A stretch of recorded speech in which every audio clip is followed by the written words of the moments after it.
Good morning, everyone. Again, my name is John Lehi with the Department of Water Resources, State Water Project, Chief Water Operations Manager.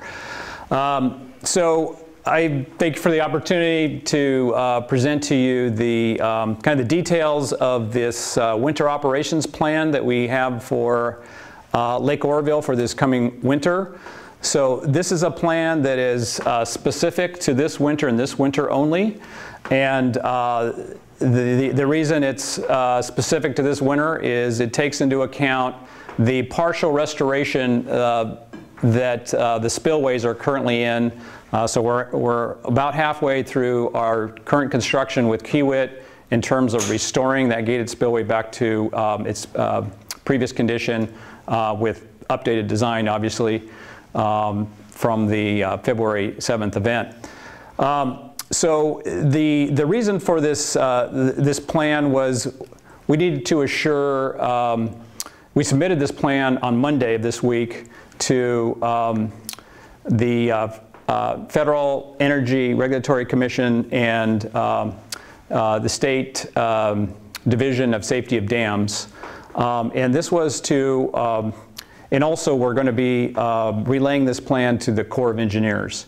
And so we need to assure the Corps that we will be able to provide the same level of flood protection to the downstream communities, given that we're in a partial restoration condition as far as it relates to the gated spillway on the dam.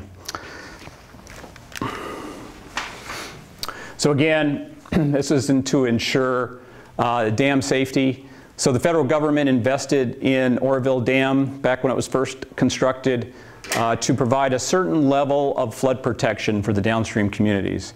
And so we want to ensure that we continue to provide that same level, at least that same level of protection, if not better, for the winter that we're going through here. So just to get folks familiar with, once again, if you're not, some of the dam outlet capabilities and key elevations. So I'll start at the top. The top of the dam is at 922 feet. The emergency spillway at 901 feet. The primary spillway, which is the gated spillway, of course, which was the first thing damaged back in February 7th last year.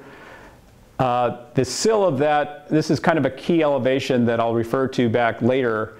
That elevation is at 813 feet, so you might want to keep that elevation in mind. The other outflow below 813, we're limited in our outflow capabilities to just the Hyatt power plant, located on the left as you look downstream, the left abutment of the dam, and the river valve outlet, which is on the diversion tunnel, the original diversion tunnel when the dam was built back in the 1950s, 60s. So the primary flood control benefits that the dam provides is to absorb the very large inflow events that occur in the Feather Basin and to absorb those high inflows into a flood pool. And so it's a required empty space that the federal government, the Corps of Engineers, requires us to keep in the dam during the very rainy season, the very wettest months of the year. And these are some of the downstream.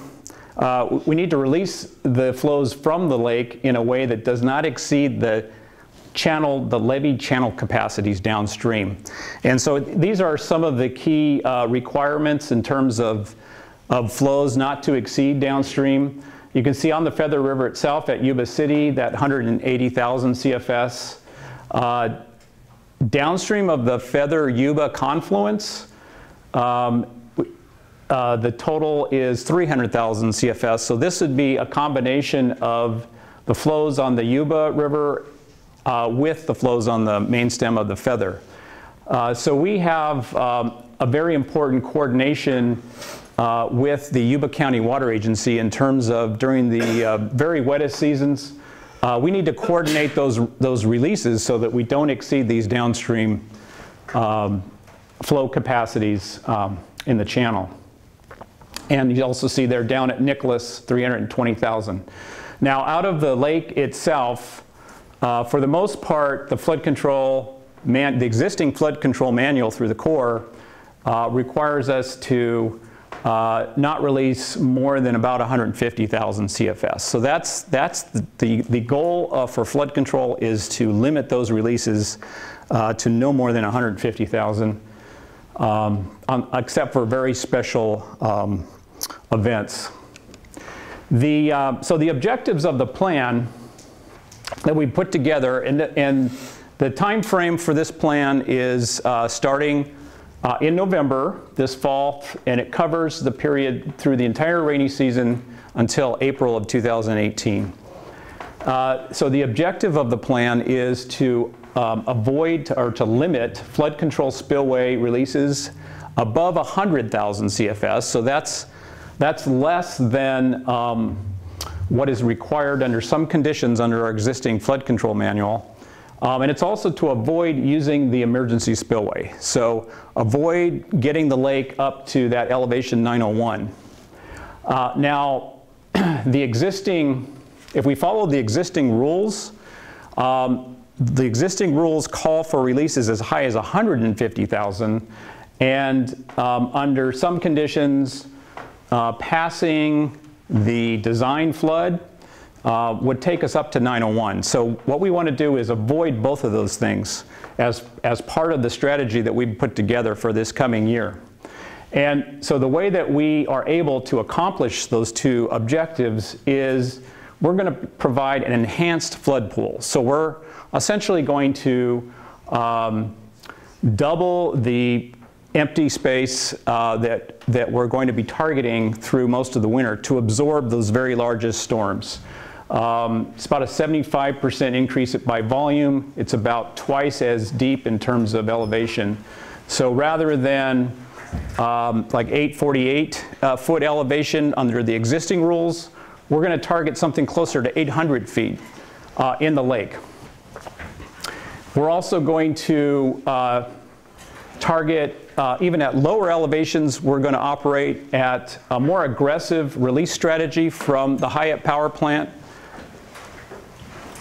And that's to ensure that we're able to, that's going to increase our chances of achieving this target of 800 feet. Now we're going to start these more aggressive Hyatt releases early in the season to kind of moderate the increases in storage as we go through the wet season. We're also, though, going to be meeting all of our fishery and water supply objectives when the flood control rules are not in effect. So it's not going to be the case in every year that our rules that we put in place as part of this plan would even be in effect. So they're only going to be in effect in kind of average to wetter years. Under drier conditions and a drought condition, certainly the target elevations that I'm going to show you here in a second wouldn't even apply, because the lake wouldn't even get that high. So we're going to be operating much more conservatively than the current 1970 Army Corps flood control manual. Okay, so this is a depiction of quite a few things here. So if we start up at the top, you see a couple of black dashed lines. Those are the existing flood pool requirements under our existing flood control diagram with the Corps of Engineers. So that, again, is the investment that the federal government made. Those lines were sized according to be able to pass what they call a standard project flood, which is a storm that's theoretically possible. We've never seen it historically.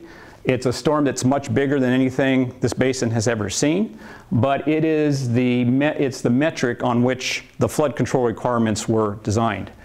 So we want to be able to pass that same exact storm with these limitations that we're putting on the outflow capabilities, which is the 100,000 CFS and not to get to elevation 901.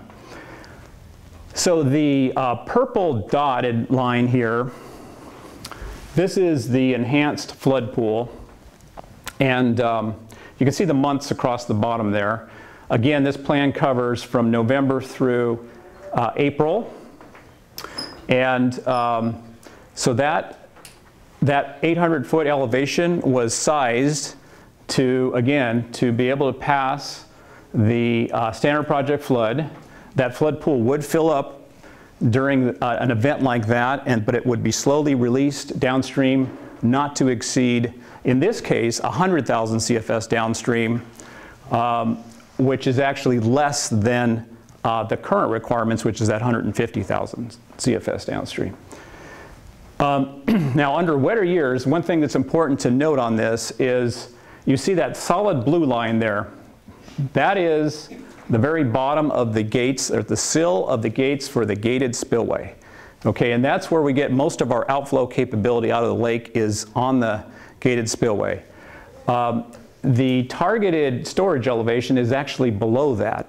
So we will have limited outflow capabilities. We'll have to rely on Hyatt Powerhouse alone, and perhaps the river valve operating system as well, to try to manage the pool in this zone right here between 813 and 800. And that becomes very challenging in a wetter year, because inflows can actually exceed the powerhouse outflow capabilities. So we've taken a step further in terms of the additional actions that we're taking this winter, and that's what we're calling these outflow trigger elevations, this stair step in terms of elevations. If the lake elevation were to rise above these elevations, that would trigger a very aggressive outflow from the Hyatt power plant. Now, the typical operations would be to just minimize the releases to the Feather River, conserve water up to the existing flood control requirements. So what's different this year is, as the lake rises, we're going to start to take a more aggressive operation in terms of trying to moderate those storage gains, especially early in the season, so that we can get through the wettest months that would have the biggest events, which would be December, January, February. So by the time we get to March and April, the main threats to the basin have passed. We will have snowmelt at that point, but the Feather Basin, the big threats to the Feather River Basin are really from the direct runoff and the rain on snow events that occur right in those wettest months of the year. That's where we have the biggest floods. Snowmelt is not a big factor in terms of flood management. In terms of the Feather Basin, it's a bigger issue if you go to the San Joaquin system. Those systems are more heavily controlled by the snowmelt. Let's see what else I want to say here. So again, this plan goes through April. We will be looking at an update to the plan. We've committed to FERC and DSOD to provide an update by April 15th to project forward in terms of our operations plan for May through the end of the construction season. So the restoration work will continue on the spillway sometime in the spring, where they're going to start demolishing the upper part of the existing spillway closer to the gates. And we want to start that work as soon as possible so we can get it done again through the dry season coming up. But what we don't have is, we're still missing some information to really complete the plan. And some of that information includes, what kind of snowpack are we going to have this coming winter? We don't know that, of course, at this point. But we'll have very good information by the time we get to April 1st. And so we'll incorporate that information and develop that plan for the late spring through the summer and into the following fall. We're also going to be looking at the very specific needs for the construction process to finish up the reconstruction work through the summer and into the fall. So that plan we'll be submitting to FERC and DSOD again by April 1st. If we can get in there earlier, if it's a pretty dry year and there's not much of a snowpack, similar to 15 and 14 and 15, then perhaps we can get in there earlier and get that construction work going quicker. So we wanted to test out this strategy, this operations strategy, on actual inflows that we saw historically. So the biggest inflow event that we've seen, the biggest on record, kind of on an instantaneous basis, was the New Year's Day event on 1997. So what we have here is the actual inflows into the lake. So I'll direct your attention to this lower graph first. The dashed line here is the actual inflows into the lake during that water year 97. So all the way through, starting from November all the way through May. And so you can see here, these are daily average flows here. So about 270, 280,000 CFS inflow on a daily basis. We did see hourly flows above 300,000 CFS, so that was the largest event on record. What we did then is, assuming starting lower elevations as we are now, and if we follow the strategy as we've laid it out, here are the expected outflows that would be required to pass that storm and that entire season. You can see in blue, and we do max out at 100,000 CFS, so that's part of the plan, is to not exceed that 100,000. Now I'll direct your attention to the upper graph here. This shows the anticipated water surface elevations of the lake that would result from these inflows and outflows. So what you can see is at the peak of that storm, the elevation got just above 850 feet. So the existing flood control rules require 848.5 at maximum. The water surface elevation did encroach just a few feet into that, but we were still well over 40 feet below the 901, the spillway elevation. So this was kind of a proof of concept, if you will. It was testing the performance of the strategy as we've laid it out, and it was able to pass that event quite easily with much room to spare. The next, we also took a look at last year's. Last year was the big part of last year was the seasonal volume. It wasn't necessarily the one event. We did have a fairly large event, well over 140,000 CFS, but much less than the 97 event. But as on a season, we had more inflow into the lake than any other year.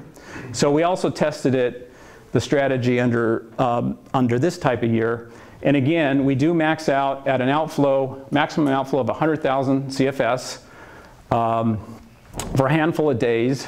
But the big difference from where we were this last year is that the maximum surface elevation, again, was just below 860 feet. So again, we had 40 feet of additional space in the reservoir, and that would be to capture those even bigger events, the design event that's theoretically possible but has never occurred historically. So this gives a good example of how this plan would perform based on historical hydrology. So the next steps, again, we've submitted the plan to FERC and DSOD. We've asked for their feedback on that prior to November 1st. We're also transmitting this to the Corps. We've been working with the Corps very closely over the development of this plan, so they're very familiar with what we put together in terms of We don't need to ask the Corps for any deviations for this coming winter because we're actually going to be operating more conservatively than required under our existing flood control rules. We are going to continue to engage with the Corps to produce additional interim flood control rules for subsequent winters. And we're starting the process, starting the discussion for what would be eventually a more formal revision to the current flood control manual that dates back to 1970. So now that's going to be a long process. You know, similar type process is occurring for Lake Folsom. That's been in the works now for some years. So, you know, we would expect that this would be a similar type process. Years long, there'd be public and, you know, much public engagement on that process. And so we're just at the first steps of engaging the Corps on that longer term process. But we need to focus more immediately on these interim plans in terms of getting us safely through each of these winters. And right now, our eye is on this coming winter and where we are in the current status of the spillways. So that's all I had for the formal presentation, but more than welcome to open it up to Q&A at this point. On your plan, are you going to be using the FCO? Like using the 97 and last year's? Is the FCO in that picture? Yes. So going back to, this would be our actual expected use.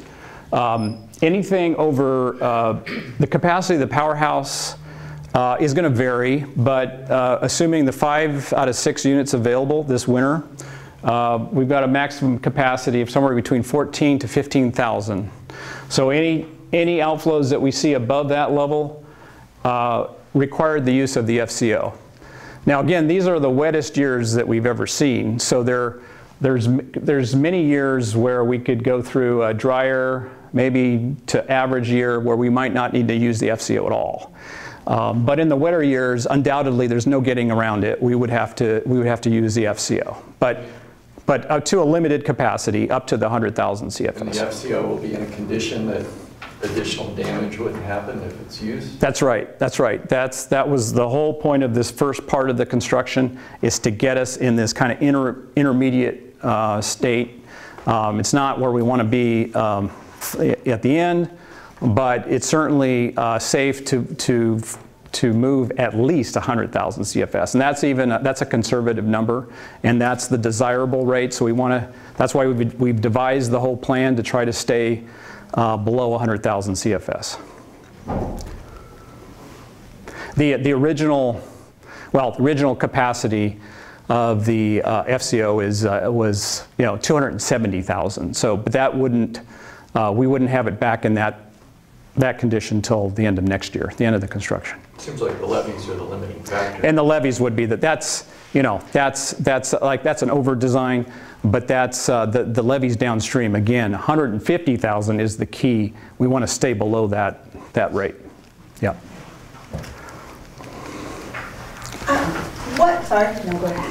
What do the summer lake elevations look like with this plan? Do you look at sort of wet year, mid-year, dry year? What does that mean for next summer? Yeah, so for next summer, so we're always going to we're going to draw the lake down during the summers, as we did this last year. Now, so we're still in the middle of the reconstruction effort. So we're still going to have to tailor our plan for next summer to accommodate the construction, because again, number one is get those capabilities back to where they were, 100%. And so at this time, we're going to have to wait till April. We're going to have to see what kind of snowpack we have to work with, because that's going to really inform where exactly the lake goes. But in all likelihood, there will be some similarity to this I would expect some similarity to this last year's operation in terms of, because the construction is going to go all the way into the winter, into the next fall. Again, we had kind of a safeguard in place by targeting the 700-foot elevation, was in the event we get some early storms or there's some unforeseen delay in construction, we want to have that safeguard in place in terms of lower elevations. So that will factor into any kind of plan for next summer in terms of the drawdown. And so even with this plan in a dry year, we don't think it's going to be significant? Well, so in a dry year, the downstream requirements will be less, so we won't have to release as much in a dry year. But I anticipate we'd be in a low level, certainly. We may not even, if it's a dry year, we won't even get up to these levels here anywhere near 800. In fact, in a dry year, these stair-step elevations probably won't come into play at all, because the elevation of the lake will be less than those. Yeah, there was a question right now. Yeah, on recreation. There's a lot of recreation improvements going on. I'm not sure who will answer this, if it's Eric or Matt or you. It seems some of them are being done at those higher elevations that, given drought or given the lower levels for public safety reasons, aren't going to benefit the community as much. Are some of those recreation plans or projects, and I apologize because I've been out of this for a couple months, at lower elevations so people can utilize the lake at the lower elevations? Yeah, so we'll just construct them as far down as we can go in the lake, but we're kind of limited by what the lake levels are going to do. So we will construct them as far as we can, and then in subsequent years it'd be beneficial at that level. Okay. So in some past dry years, we have extended those boat ramps given the opportunity, and so those lower boat ramps will be available if the lake were to drop low this coming year. Right, yeah, back to 2015, we went very, very low during the drought. We actually were able to build the Bidwell ramp down to 660, so we're not going to get anywhere close to that this year. So so that'll be available throughout this one. Okay, and once you said you're going to have public meetings similar to this to talk about the operations plan, or are you just reaching out to the public through those emails saying? Well, we do have another series of community meetings scheduled for December, I believe. We're working on the dates, but yes, we are planning on public meetings later, before the end of 2017. And I think maybe the comment you're referencing is when I was talking about the development of the formal revision of the existing flood control manual through the Corps. That's a lengthy process, and there's a heavy public engagement part of that process. So that may have been what you heard me say. So, what kind of weather are they predicting for this year? Yeah, so that's always a tough one, because Northern California. I don't know if you're aware of this, but Northern California has the most varied annual precipitation of any state of California as a whole has the most varied annual inflow or precipitation of any state in the country. So it's always a crapshoot in terms of floods or droughts or something just right. But the only seasonal forecasts that are out there is a weak La Nina condition. But basically that doesn't really help us at all, because there's no strong signal in terms of the biased wet or dry as it relates to Northern California with a weak La Nina. It doesn't really tell us anything, so it's no help. It's really a throw of the dice. Hi, John. I have a couple questions. My first question is, you mentioned, and if you would just kind of if you could elaborate a little bit more about it, that in your discussions with the Corps on this season's operating plan, that you also have asked them to look into continuing years and maybe how the flood control space might be amended as we move into future years where we don't have this reconstruction effort taking place. Can you elaborate what those discussions have maybe looked like, or what lake level might be the new target instead of the 850? What we might be looking at as somewhat of a permanent yeah, I mean, moving forward? Those are the types of discussions that will occur, and I really couldn't tell you what those elevations are. you know, we have to go through the process. We have to, so I think part of what so this will be a revision to the water control manual. The existing one's back in 1970. So we'll take into account additional historical data that's available to us in terms of informing what kind of risks there are. It'll also take into account new technology, probably advances in forecasting capability, which has significantly improved since 1970. You know, there's an element of that, for example, in the updated flood control manual for Lake Folsom. And so I anticipate that would be part of it as well for the new one for Lake Oroville. But until we really get into that process, it's really too early to even guess at what a new elevation target might be. Is that process scheduled though in the coming months, you know, or next year? Well, like I said, it's really in the early part of that process. We're really focused on right now the more immediate concerns, which is getting these interim plans in place, because this is the most immediate, most important thing, is to ensure the public safety, you know, the next couple winters. The second part of my question is pertaining to the Hyatt power plant facility. And with this operation plan, as you mentioned, it's more aggressive with these trigger steps, using Hyatt, the turbines, and possibly the river valve operating system. Is there any concern that the turbines and the river valve operating system weren't designed for this type of usage, and that we might look at possibly some maintenance or breakage issues or things like that? Has that been taken into consideration? Yeah, so the question is on kind of the reliability and sustainability at Hyatt for these flows that we're calling for. And thank you for the question, because I don't know that I elaborated on that completely.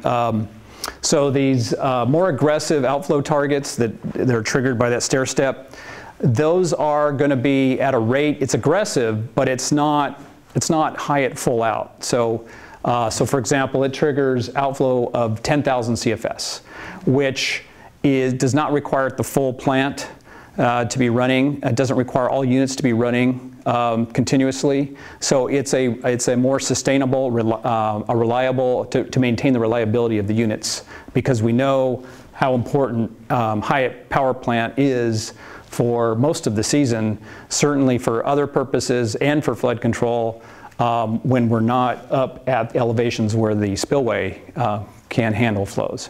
So that is definitely high consideration as part of this plan.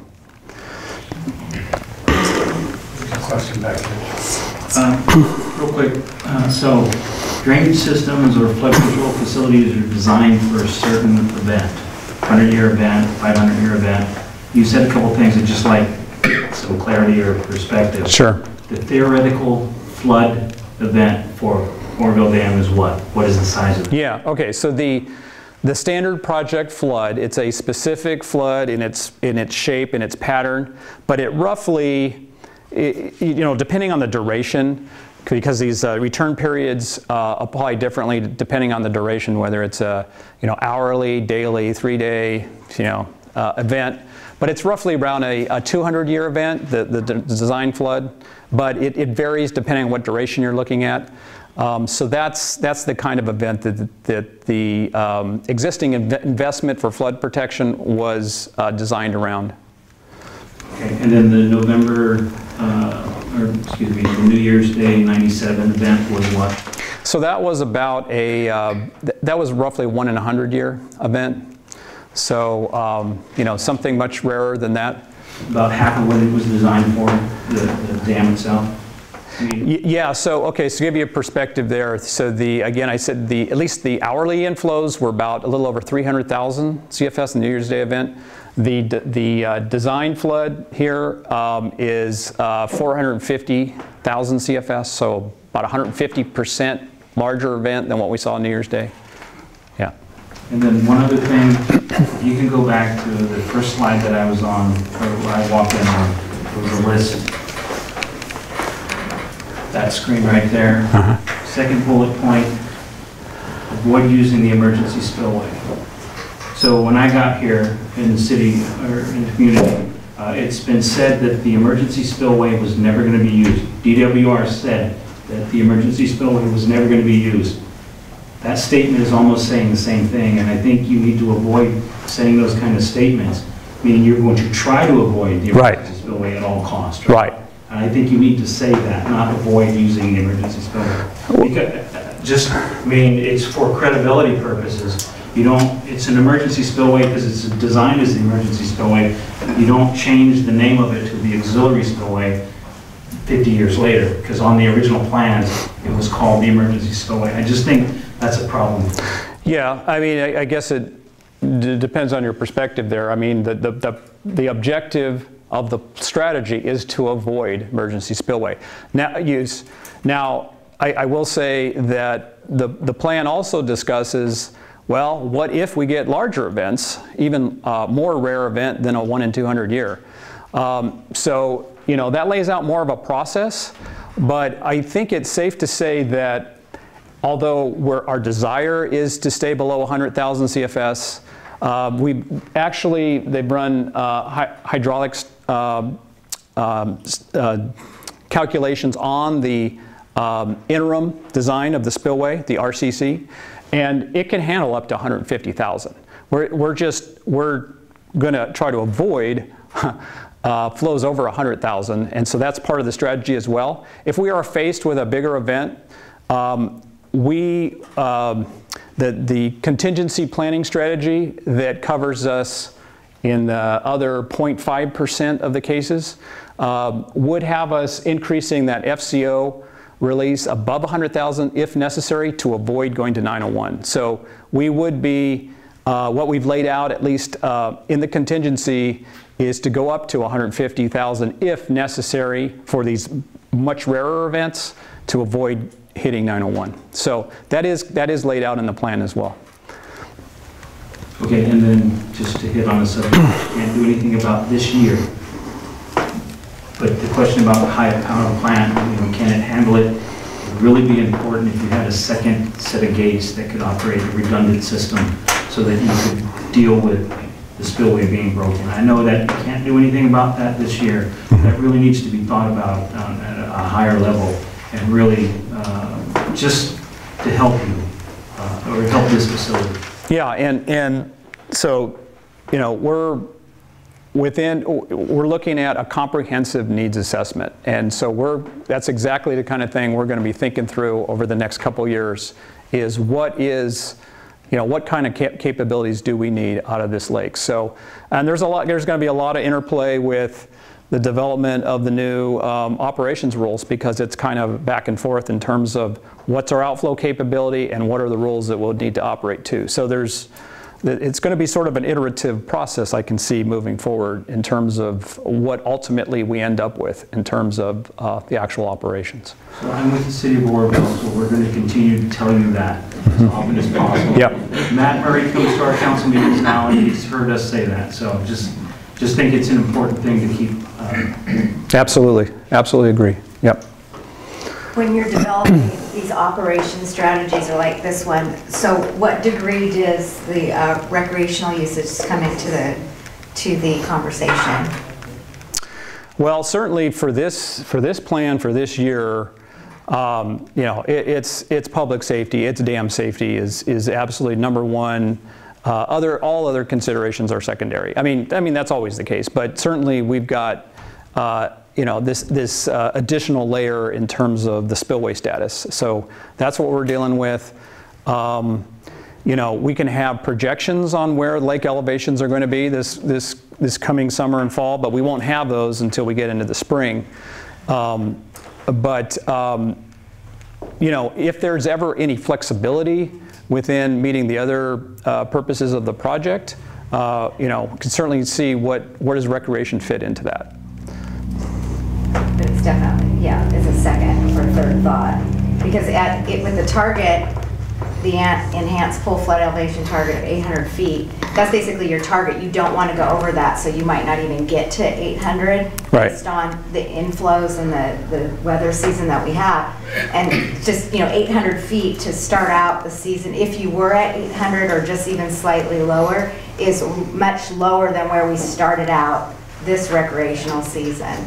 And so we will be definitely at a disadvantage, you know, with few boat ramps and access to the facilities. Yeah, and I understand, you know, how you have to weigh it out, but also looking forward into those next years, you know, the 800 feet target is definitely changes the whole ball game with respect to recreation on the reservoir. So I will point out one thing here. I don't want to change the expectations, but it is 800 feet through March. April, we will allow it to go up a little bit more there in that month as well. So that's the 800 covers us for the biggest inflow months, which is the well, starting November through March. You know, if Mother Nature provides, then perhaps we can see some gain. But then again, setting expectations, we're going to have to gear the plan to whatever is really necessary or needed from the construction folks for the recovery. So they need to really tell us what they need in terms of if there's any restrictions on lake elevations that they need. We'll have to tailor a plan to the needs of that, because that's absolutely number one to get the remainder of the spillway completed.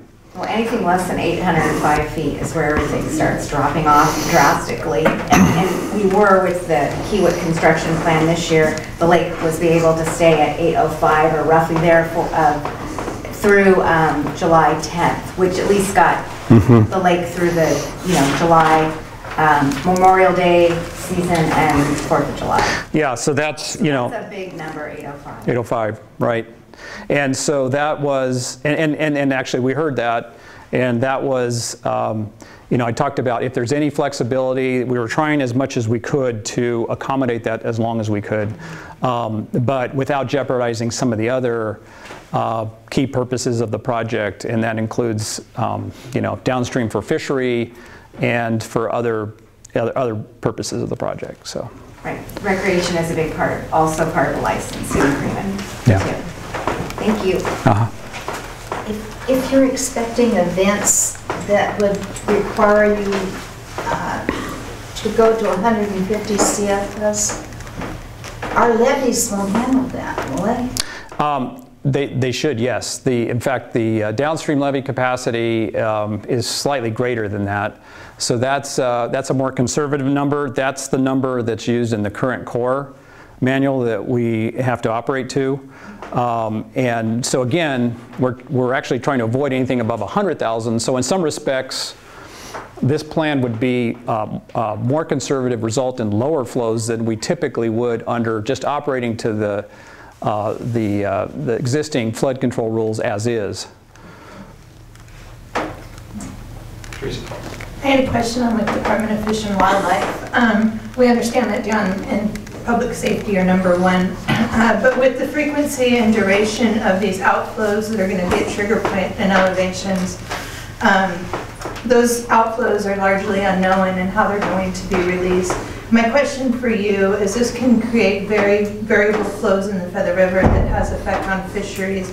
Are you considering your water group convening a water operations group that other resource agencies such as ourselves would be able to provide input to help us better manage our hatchery, our fisheries, our releases, when fish timing and migration, what would be beneficial to go along with your releases so that we can be better prepared with how we are planning our management of our facilities? Mm-hmm.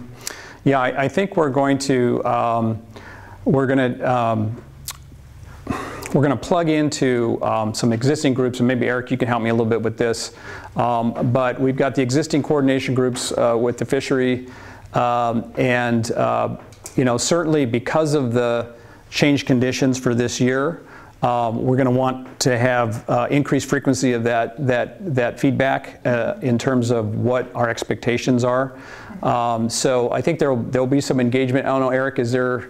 Yes. We talked about this a little bit, I think, but yeah, we did a few weeks ago. So the Feather Technical Team is a group that, you know, consists of Department of Fish and Wildlife, U.S. Fish and Wildlife Service, NIMS, Department of Water Resources, and so we decided that'd probably be a good forum for this. We wanted to wait until this plan came out before we started really getting into it. So I've now emailed this out to the participants. Which we received. Yes. Okay, good. Yes. And so, yeah, that we figured, you know, maybe a week or so, people digest that on the committee, and then we'll start meeting, maybe on every couple of weeks or something to That's discuss. great. That would be helpful, because we understand that you're going to have to have variable flows throughout this time to manage, but it can also benefit us too if we know what the plan is and where we're going with it. Sure, sure. And one thing I should note, you know, so as part of this plan, we're going to be able to comply with all of the existing ramping criteria, flow criteria within our existing FERC license as part of the NIMS BIOP. We'll be following all of the ramping criteria in the Corps flood manual. So, you know, we don't have the situation we had last spring where we had, you know, we're trying to protect the integrity of what remained of the damaged spillway. And so there were some pretty variable operations, if you will, on terms of trying to protect that integrity. And, you know, we won't have that in place this year with this interim design that we've got on the spillway. Thank you for your consideration. Yeah. Okay, folks, I'm going to try to get you out of here. John, just because I know you have another engagement. I do have another engagement here. So, yep. If you guys have any other questions, you guys can bounce them to me. I'll relay them straight to John himself, and he can maybe email you back if you have anything. But with that, I'd like to thank you for coming and giving the presentation, answering the questions. Obviously, these are questions that I've been kind of working with this group, and you know, we all wanted to kind of see where we're at. So appreciate it. My pleasure. Thank you for the opportunity. Thank you. Yep. Thank you, John. Yep.